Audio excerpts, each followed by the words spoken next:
Antes de empezar este vídeo, quiero avisar que he abierto un Patreon. Como sabrán, en estos momentos no me es posible monetizar por mis vídeos. Si quieren apoyar por ese medio, se los agradecería bastante, con sus respectivos beneficios, claro está.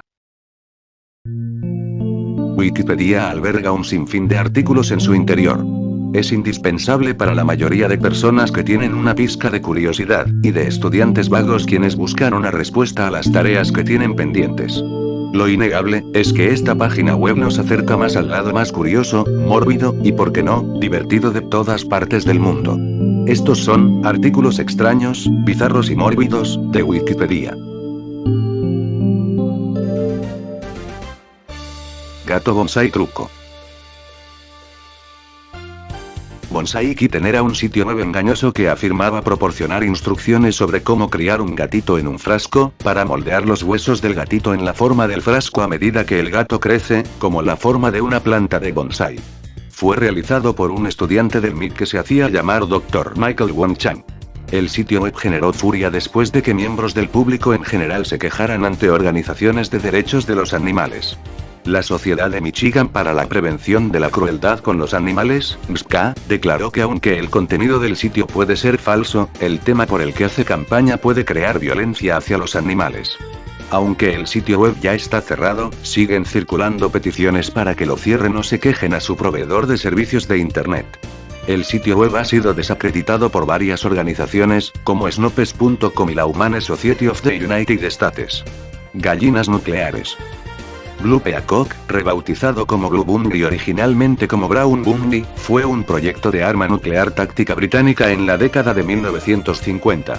El objetivo del proyecto era almacenar una serie de minas nucleares de 10 kilotones en Alemania, que se colocarían en la llanura del norte de Alemania y, en caso de invasión soviética desde el este, se detonarían mediante un cable o un temporizador de 8 días con el fin de, no solo destruir las instalaciones en una gran zona, sino, negar la ocupación de la zona a un enemigo durante un tiempo apreciable debido a la contaminación. Un problema técnico era que durante el invierno los objetos enterrados pueden enfriarse mucho, y era posible que la electrónica de la mina se enfriara demasiado para funcionar después de algunos días bajo tierra.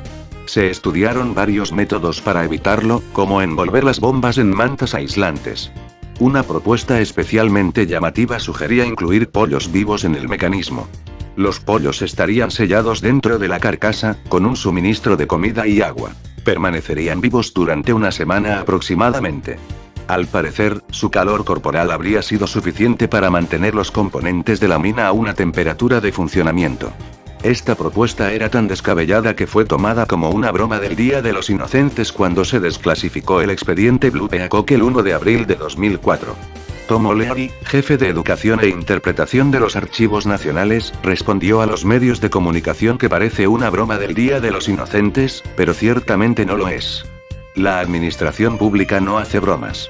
Sensible al futuro. La hipersensibilidad electromagnética es una supuesta sensibilidad a los campos electromagnéticos, a la que se atribuyen síntomas negativos.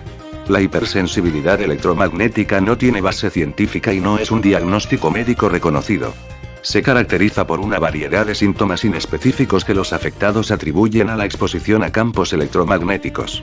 Las personas que se autodenominan cones manifiestan reacciones adversas a los campos electromagnéticos a intensidades muy inferiores a los niveles máximos permitidos por las normas internacionales de seguridad radiológica.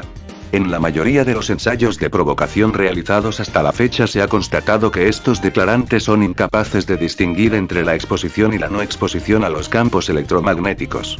Una revisión sistemática de la investigación médica realizada en 2011 no encontró pruebas científicas convincentes de que los síntomas fueran causados por los campos electromagnéticos. Desde entonces, varios experimentos a doble ciego han demostrado que las personas que declaran hipersensibilidad electromagnética son incapaces de detectar la presencia de campos electromagnéticos y tienen la misma probabilidad de declarar mala salud tras una exposición falsa que tras una exposición a campos electromagnéticos auténticos, lo que sugiere que la causa en estos casos es el efecto nocebo. Matando en sueños. El sonambulismo homicida, también conocido como sonambulismo homicida o asesinato sonámbulo, es el acto de matar a alguien durante un episodio de sonambulismo. Ha habido algunos casos en los que se ha producido un acto de homicidio y el principal sospechoso puede haber cometido el acto mientras era sonámbulo.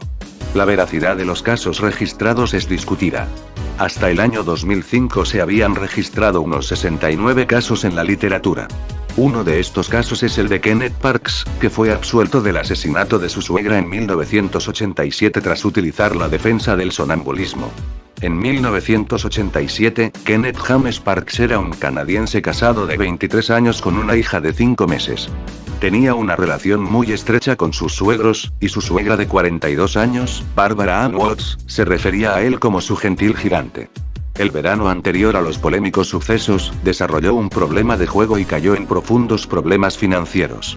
Para cubrir sus pérdidas, tomó fondos de los ahorros de su familia y luego comenzó a malversar en el trabajo. Finalmente, en marzo de 1987, se descubrieron sus acciones y fue despedido de su trabajo. El 20 de mayo, acudió a su primera reunión de jugadores anónimos. Hizo planes para contarle a su abuela el sábado siguiente, 23 de mayo, y a sus suegros el domingo, 24 de mayo, sus problemas con el juego y sus dificultades financieras. A primera hora de la mañana del 24 de mayo de 1987, Kenneth Parks condujo 20 kilómetros desde Pickering, Ontario, hasta la casa de sus suegros en Scarborough, Ontario. Entró en su casa con una llave que le habían dado previamente y utilizó una barra de hierro para apalear a su suegra hasta matarla. A continuación, se ensañó con su suegro, intentando asfixiarlo hasta la muerte, pero el hombre consiguió sobrevivir al ataque. Volvió a su coche y, a pesar de estar cubierto de sangre, condujo directamente a una comisaría cercana y confesó, entregándose, declarando: "Creo que acabo de matar a 2 personas". La única defensa de Parks fue que estaba dormido durante todo el incidente y que no era consciente de lo que estaba haciendo. Naturalmente, nadie lo creyó. Incluso los especialistas del sueño se mostraron muy escépticos. Sin embargo, tras una cuidadosa investigación, los especialistas no pudieron encontrar otra explicación. Las lecturas del electroencefalograma de Parks eran muy irregulares, incluso para un parasomníaco. Esto, combinado con el hecho de que no había motivo, que fue asombrosamente consistente en sus historias durante más de 7 entrevistas a pesar de los repetidos intentos de tratar de desviarlo, que el tiempo de los eventos encajaba perfectamente con la explicación propuesta, y que no hay manera de falsificar los resultados del EEG, llevó a un jurado a absolver a Parks del asesinato de su suegra y del intento de asesinato de su suegro. El Tribunal Supremo de Canadá confirmó la absolución en la sentencia de 1992 contra Parks. Algunos médicos creen que Parks debería haber sido declarado inocente por razón de demencia. Algo universal. Algunos estudios han sugerido que la prostitución existe entre diferentes especies de animales no humanos, como los pingüinos de Argelia y los chimpancés. El concepto también se conoce como sexo transaccional. Los pingüinos utilizan piedras para construir sus nidos. Basándose en un estudio de 1998, los medios de comunicación afirmaron que la escasez de piedras llevó a las hembras de pingüinos de Argelia a intercambiar sexo por piedras. Algunas hembras de pingüino emparejadas copulan con machos que no son sus compañeros y luego cogen piedras para sus propios nidos. También se ha descrito que los chimpancés que parecen intercambiar comida por sexo ejercen la prostitución. Según el informe sobre el estudio publicado por BBC News Online, algunas hembras de pingüinos se prostituyen con sus parejas. Estas prostitutas mantienen relaciones sexuales con machos sin compromiso y cogen un guijarro del nido del macho después de mantener relaciones sexuales. Los guijarros se utilizan para construir nidos, pero son escasos y, por tanto, valiosos. En un estudio real, los investigadores especulan con que la hembra se ha agachado para coger una piedra y el macho ha malinterpretado el gesto. Ella no ha cambiado de opinión ni ha realizado un truco. Pero los investigadores siguen estudiando el fenómeno y aún no se ha llegado a un consenso. Se supone que, o bien la hembra está poniendo un cebo, o bien el macho elige deliberadamente malinterpretar el gesto, ya que la violación es común entre estos pingüinos. La BBC informó además de que Hunter dijo que las hembras de pingüino probablemente no se prostituían solo por las piedras. La noción de sexo transaccional entre los chimpancés ha sido criticada por muchos estudiosos, citando que los prejuicios androcéntricos y los investigadores que proyectan sus propias suposiciones de género en los animales no humanos pueden desempeñar un papel importante en las interpretaciones de la prostitución. Un estudio del hospital de Yale New Haven entrena a monos capuchinos para que utilicen discos de plata como dinero con el fin de estudiar su comportamiento económico. Los discos podían ser intercambiados por los monos a cambio de diversas golosinas. Durante un caótico incidente, un investigador observó lo que parecía ser un mono que intercambiaba un disco por sexo. El mono al que se le pagó por sexo cambió inmediatamente el disco de plata por una uva. Posteriormente, el investigador tomó medidas para evitar cualquier posibilidad de que se intercambiaran monedas por sexo. Pescando ardillas. La pesca de ardillas es la práctica deportiva de atrapar ardillas e intentar levantarlas en el aire utilizando una nuez, preferiblemente un cacahuete, atada a una cuerda o hilo de pescar, y opcionalmente algún tipo de caña de pescar. Se ha debatido sobre el origen de la pesca moderna de ardillas. Los nativos de Avon Lake, Bob Kish y Greg Pavlovsky, llevaron este deporte a la Universidad Estatal de Ohio en 1988, cuando pescaron por la ventana de su dormitorio en Siebert Hall, en el campus sur, en su primer año. Tanto Kish como Pavlovsky tenían una red preparada por si lograban capturar una ardilla. Ninguno de los dos había contemplado realmente lo que habrían hecho con una ardilla capturada en su dormitorio. La práctica fue popularizada por Nicholas Middleton y Zmirazica durante sus veranos en la Escuela de Lengua Italiana del Middlebury College, por Nicholas Gloy y Yasuhiro Endo en la División de Ingeniería y Ciencias Aplicadas de la Universidad de Harvard, y por el Club de Pescadores de Ardillas de Berkeley, un grupo oficial de estudiantes de la Universidad de California, Berkeley, que ha aparecido en el periódico del campus. A partir de 2009, la Universidad Estatal de Ohio también contaba con un club de pesca de ardillas. La Universidad Estatal de Michigan se unió tarde en 2015. Hacerlo por un bien común. El Masturbathon es un evento en el que los participantes se masturban para recaudar dinero con fines benéficos y aumentar la conciencia pública y disipar la vergüenza y los tabúes que existen sobre esta forma de actividad sexual. Entre 1998 y 2003, el Masturbathon recaudó alrededor de $25.000 para iniciativas de salud femenina y organizaciones de prevención, educación y tratamiento del VIH, y ha contribuido a los debates sobre el sexo seguro y los métodos alternativos de expresión sexual segura. El evento otorga varios honores a quienes recaudan más dinero, así como a los orgasmos múltiples y a la resistencia. El 5 de agosto de 2006 se celebró en Londres el primer maratón de la masturbación de Europa. Cientos de personas recaudaron dinero para la organización benéfica Terence Higgins Trust y la agencia de salud sexual y reproductiva Mary Stopes International.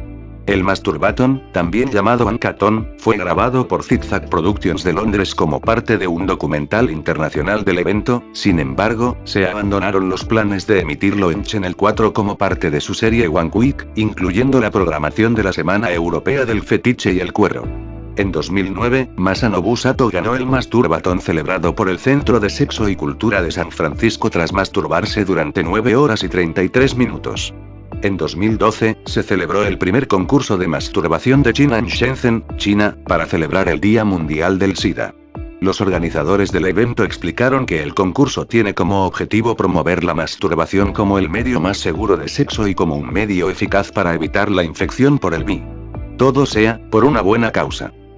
El primer Masturbateathon de Montreal, también conocido como Wankfest, tuvo lugar el 4 de mayo de 2013 y recaudó dinero para la organización benéfica Eadonance, una organización de educación sexual y de divulgación para jóvenes, y Sexploreum, un grupo de educación para adultos dedicado a fomentar el juego con la sexualidad. Lamentablemente, el 3 de 2014 se canceló por falta de inscripciones. Selección natural. Los premios Darwin son una distinción irónica que se originó en las discusiones de los grupos de noticias de Usenet en 1985. Reconocen a los individuos que supuestamente han contribuido a la evolución humana al seleccionarse a sí mismos fuera del acervo genético, muriendo o esterilizándose a través de sus propias acciones. El proyecto se formalizó con la creación de un sitio web en 1993, seguido de una serie de libros que comenzaron en el año 2000 por Wendy Northcutt. El criterio de los premios establece: en el espíritu de Charles Darwin, los premios Darwin conmemoran a los individuos que protegen nuestra reserva genética haciendo el máximo sacrificio de sus propias vidas. Los ganadores del premio Darwin se eliminan a sí mismos de forma extraordinariamente idiota, mejorando así las posibilidades de supervivencia de nuestra especie a largo plazo. La autoeliminación accidental también se califica. Sin embargo, el sitio señala: por necesidad, el premio suele concederse a título póstumo. El candidato queda descalificado, sin embargo, si en el proceso mueren transeúntes inocentes, ya que podrían haber contribuido positivamente a la reserva genética. El problema lógico que plantean los galardonados que ya se han reproducido no se aborda en el proceso de selección debido a la dificultad de determinar si una persona tiene o no hijos. Las normas del premio Darwin establecen que la presencia de descendencia no descalifica a un candidato. Probando armas nucleares. Nukemap es un mapa interactivo que utiliza la API de Mavox 1 y datos desclasificados sobre los efectos de las armas nucleares, creado por Alex Wellerstein, un historiador de la ciencia del Stevens Institute of Technology que estudia la historia de las armas nucleares. La simulación por ordenador de los efectos de las detonaciones nucleares ha sido descrita como estomagante por el propio Wellerstein, y como lo más divertido que he tenido con Google Maps desde, bueno, posiblemente nunca, a pesar de la naturaleza abyecta y sombría del tema. Originalmente pensado en parte como un dispositivo pedagógico para ilustrar la marcada diferencia de escala entre las bombas de fisión y las de fusión, Nukemap se volvió viral en 2013, lo que hizo necesario un traslado a nuevos servidores. El sitio web tiene una media de 5 nukes por visitante. La creación de Wellerstein ha ganado cierta popularidad entre los estrategas nucleares como herramienta de código abierto para calcular los costes de los intercambios nucleares. Hasta abril de 2021, se habían lanzado más de 219 millones de nukes en el sitio. Si te interesa lanzar bombas nucleares en tu ciudad, estás de suerte, que abajo tendrás el enlace a la página web. Adopta a un japonés. La adopción japonesa de adultos es la práctica en Japón de aceptar legal y socialmente a un adulto no consanguíneo en el papel de descendiente de una familia. Esta práctica centenaria se desarrolló como un mecanismo para que las familias ampliaran su nombre, su patrimonio y su ascendencia sin tener que depender de las líneas sanguíneas. Todavía hoy, la adopción de adultos es una herramienta dinámica de movilidad social y económica. Hay pruebas de que esta práctica comenzó ya en algún momento del siglo XIII dentro de la secta del budismo conocida como budismo de la tierra pura, pero solo se generalizó en el período Tokugawa, o Edo, que comenzó alrededor de 1600 y duró hasta 1868. Durante el período Tokugawa, gran parte de la clase samurái adoptaba hijos con el propósito de crear una posición fuerte y fija en la sociedad a través de la asunción de cargos como el de jefe de familia y el de jefe de empresa. También era una forma de que los hogares que carecían de hijos varones continuaran con una línea patrilineal y siguieran siendo un poder social en funcionamiento. Este era su propósito más común, pero también era visto por los adoptados como una forma de ascender en la escala social dejando atrás el título de segundo hijo, etc. La adopción de una persona por otra en Japón se utiliza habitualmente como alternativa al matrimonio entre personas del mismo sexo, que no existe en Japón. Si la parte mayor adopta a la más joven, tal y como estipulan las normas de adopción, el patrimonio de cualquiera de las partes puede ser heredado o absorbido por la otra sin el pago del prohibitivo impuesto de donaciones que se aplicaría en caso contrario. Aunque la práctica ha perdurado, la opinión social y la práctica generalizada de la adopción de adultos han cambiado mucho a lo largo de los siglos XX y XXI. A principios del siglo XX, por ejemplo, convertirse en mukoimshi se consideraba una vergüenza o incluso una emasculación. En ausencia de una ganancia de poder o capital, un mukoimshi podía equipararse a una novia mientras adoptaba un nuevo apellido y se adaptaba a su familia política. Un dicho tradicional, mientras tengas 3 gm de salvado de arroz, no te conviertas en un marido adoptivo, ejemplifica esto. Sin embargo, a medida que las tasas de adopción regular aumentaron a finales del siglo XX, y la adopción de adultos se entrelazó más estrechamente con las empresas familiares y el capitalismo, la adopción de adultos se difundió uniformemente en las zonas urbanas y rurales. En la actualidad, la adopción de adultos suele considerarse oportunista y, por ello, ha adquirido cierto prestigio. A veces, es solicitada. La práctica de intermediar en matrimonios entre mujeres jóvenes casaderas de familias con empresas comerciales y hombres jóvenes se ha convertido en una práctica bastante común y rentable. Algunos varones se apuntan ahora a sitios de citas hechos específicamente para hombres que buscan convertirse en mukoimshi, y ser adoptados por familias que necesitan un sucesor masculino para sus negocios. Uno de los más populares fue creado por Chieko Date y permite a las familias reunirse con posibles pretendientes para sus hijas. Abrir ideas. La trepanación es una intervención quirúrgica en la que se perfora o raspa un agujero en el cráneo humano. La perforación intencionada del cráneo expone la dura madre para tratar problemas de salud relacionados con enfermedades intracraneales o para liberar la acumulación de sangre a presión de una lesión. También puede referirse a cualquier orificio de rebaba creado a través de otras superficies corporales, incluidos los lechos de las uñas. Un trépano es un instrumento que se utiliza para cortar un trozo redondo de hueso del cráneo para aliviar la presión bajo una superficie. En la antigüedad, se hacían agujeros en una persona que se comportaba de forma considerada anormal para dejar salir lo que la gente creía que eran espíritus malignos. Se han encontrado pruebas de trepanación en restos humanos prehistóricos desde el Neolítico en adelante. El hueso trepanado era guardado por los prehistóricos y puede que se usara como amuleto para alejar a los malos espíritus.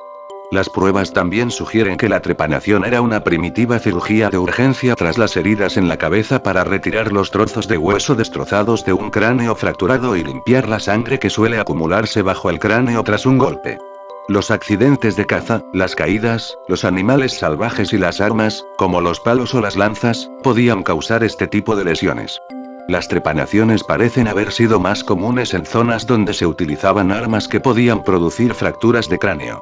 Las principales teorías para la práctica de la trepanación en la antigüedad incluyen fines espirituales y el tratamiento de la epilepsia, el dolor de cabeza, las heridas en la cabeza y los trastornos mentales. El término se utiliza en la actualidad. En la cirugía ocular moderna, se utiliza un instrumento de trepanación en la cirugía de trasplante de córnea. El procedimiento de perforar un agujero a través de una uña de la mano o del pie también se conoce como trepanación. Lo realiza un médico o cirujano para aliviar el dolor asociado a un hematoma subungueal, sangre bajo la uña. Se extrae una pequeña cantidad de sangre a través del agujero y se alivia parcialmente el dolor asociado a la presión. Del mismo modo, en la cirugía abdominal, una incisión con trépano es cuando se extirpa un pequeño disco de piel abdominal para acomodar un estoma. Aunque la pared abdominal no contiene hueso, el uso de la palabra trépano en este contexto puede referirse a que la zona redonda de piel extirpada tiene una forma similar a la de un agujero de fresa.